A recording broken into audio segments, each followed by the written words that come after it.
ഹരേ കൃഷ്ണ. പ്രിയ സുഹൃത്തുക്കളെ, മഹാഭാരത യുദ്ധത്തിൽ നടന്ന ഭയാനകമായ നരസംഹാരം, അതായത് 166 കോടി ആൾക്കാർ 18 ദിവസത്തിൽ മരിച്ച ആ സംഭവത്തിൻ്റെ കാര്യങ്ങളായിരുന്നു നമ്മൾ ചർച്ച ചെയ്തുകൊണ്ടിരുന്നത്.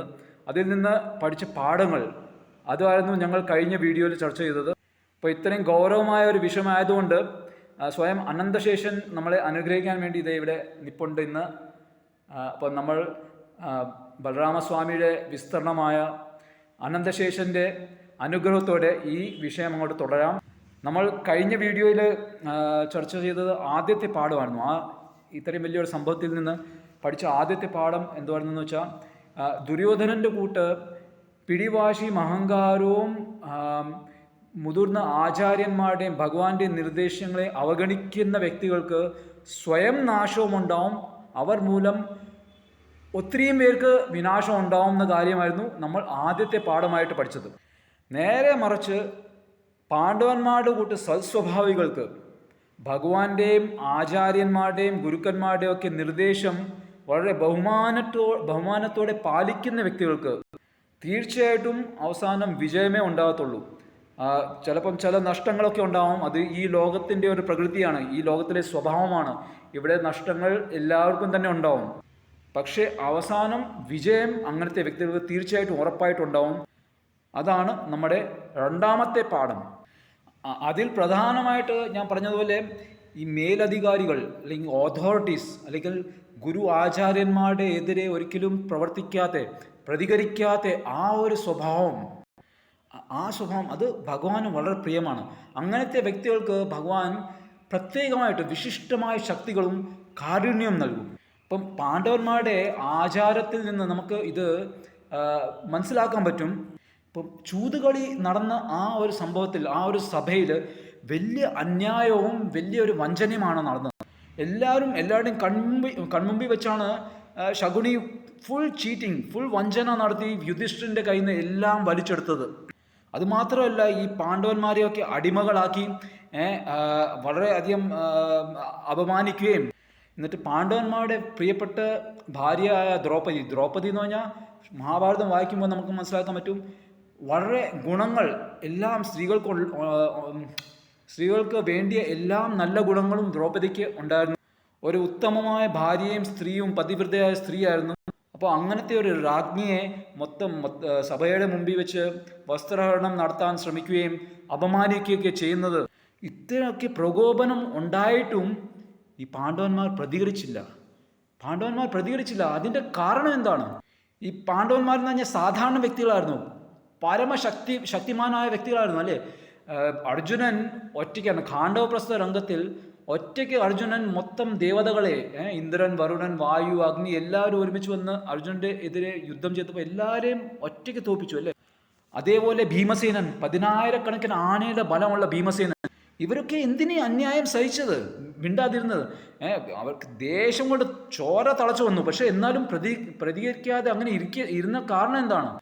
അതുമാത്രമല്ല, ഇത്രയും അന്യായകരമായ ഒരു തീരുമാനം അതും സ്വീകരിച്ചു. അതായത് 12 വർഷത്തെ വനവാസവും 1 വർഷത്തെ അജ്ഞാതവാസവും.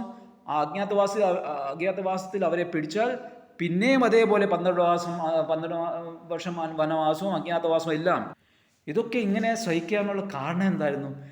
കാരണം എന്തുവായിരുന്നെന്ന് വെച്ചാൽ, ആ സഭയിൽ മുതിർന്ന ആചാര്യന്മാർ, ഭീഷ്മൻ, കൃപാചാര്യൻ, ദ്രോണാചാര്യൻ, ധൃതരാഷ്ട്രൻ, ഇത്രയും വലിയ വലിയ അതോറിറ്റീസ്, ആധികാരികമായ ആചാര്യന്മാരും ഗുരുതുല്യമായ ആൾക്കാരുള്ളത് കൊണ്ട് അവർ സ്വയം പ്രതികരിക്കേണ്ട ആവശ്യമില്ല. ഇവർ അന്യായമുണ്ടെങ്കിൽ എന്തെങ്കിലും കണ്ടാൽ അവർ പ്രതികരിച്ചോളും, ന്യായം നൽകിക്കോളും എന്നുള്ള ആ പ്രതീക്ഷയിൽ അവർ മിണ്ടാതിരുന്നു. ഇനിയും ഇവരാരും തന്നെ ന്യായം ചെയ്തില്ലെങ്കിൽ ഈ മേലധികാരിമാരുടെ ഒക്കെ മേളിലിരിക്കുന്ന പരമമേലധികാരിയായ ഭഗവാൻ ന്യായം നൽകിക്കോളും എന്നുള്ള പൂർണ്ണ വിശ്വാസം കാരണം അവർ മിണ്ടാതിരുന്നു. ഇത് അത്രയും ഈസിയുള്ള കാര്യമൊന്നല്ല. അങ്ങേ അറ്റത്തെ സഹിഷ്ണുതയും ക്ഷമയും ഒക്കെ വേണം. ഇത് നല്ല പരമഭക്തന്മാർക്ക് മാത്രമേ ഈ ക്വാളിറ്റീസ്, ഈ ഗുണങ്ങൾ ഉണ്ടാവും. പ്രത്യേകിച്ചും യുധിഷ്ഠിരൻ പരമധർമ്മിഷ്ഠനായിരുന്നു. യുധിഷ്ഠിരൻ്റെ വേറൊരു പേരായിരുന്നു അജാതശത്രു. എന്ന് വെച്ചാൽ ശത്രു ഇല്ലാത്തവൻ. എത്ര ഒരാൾ യുധിഷ്ഠിരനെ പാണ്ഡവന്മാരെയും ദ്രോഹിച്ചാലും ഉള്ളിൻ്റെ ഉള്ളിൽ ഒരു വിമർശന ഭാവം അല്ലെങ്കിൽ ഒരു വെറുപ്പോ നീരസമോ ഒന്നും വെക്കാതെ പെരുമാറുന്ന ഒരു വ്യക്തിയായിരുന്നു യുധിഷ്ഠിരൻ. അതുകൊണ്ട് ശരിക്കും പറഞ്ഞാൽ ദുര്യോധനൻ്റെ ഉള്ളിൽ വരെ ആക്ച്വലി ശരിക്കും ഒരു ബഹുമാനമായിരുന്നു യുധിഷ്ഠിരനോട്. പക്ഷേ ആ നല്ല ഗുണങ്ങൾ അത് അംഗീകരിക്കാൻ പറ്റാത്ത ഒരു ആ അസൂയ കാരണം ആ ശത്രുതയായിരുന്നു.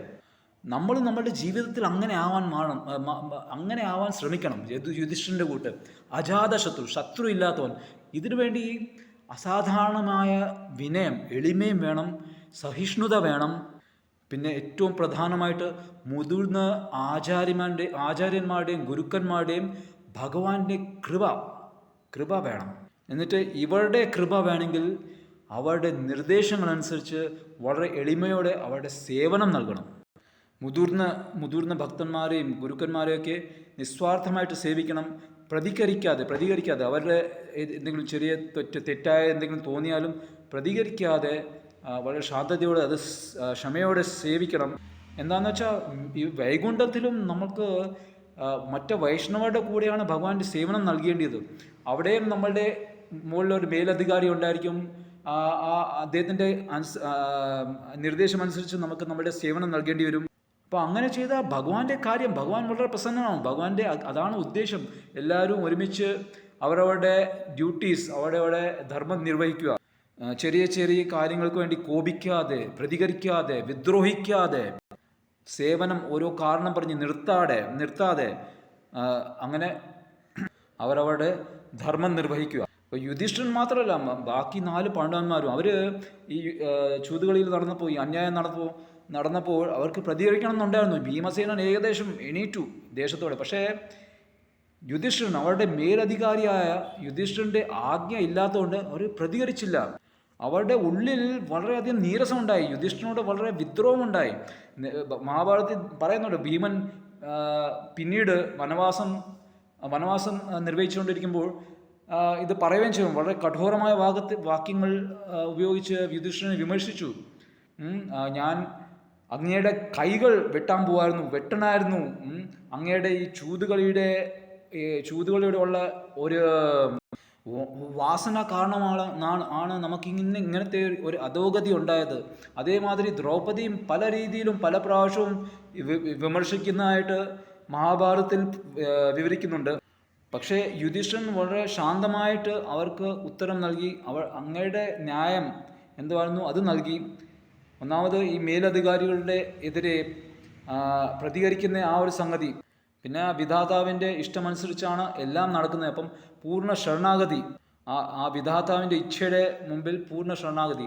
ഇങ്ങനത്തെ പല ന്യായവും യുധിഷ്ഠിരൻ വളരെ ശാന്തമായിട്ട് നൽകുക ചെയ്തത്. പക്ഷേ ഇങ്ങനത്തെ സൽസ്വഭാവികൾക്ക് ഭഗവാന്റെയും ആചാര്യന്മാരെയും ബഹുമാനിക്കുകയും അവരുടെ നിർദ്ദേശങ്ങൾ പാലിക്കുന്ന ഒരു വ്യക്തികൾക്ക് തീർച്ചയായിട്ടും പൂർണ്ണ വിജയമുണ്ടാവും എന്നാണ് നമ്മളുടെ 2ാമത്തെ പാഠം. ഹരേ കൃഷ്ണ.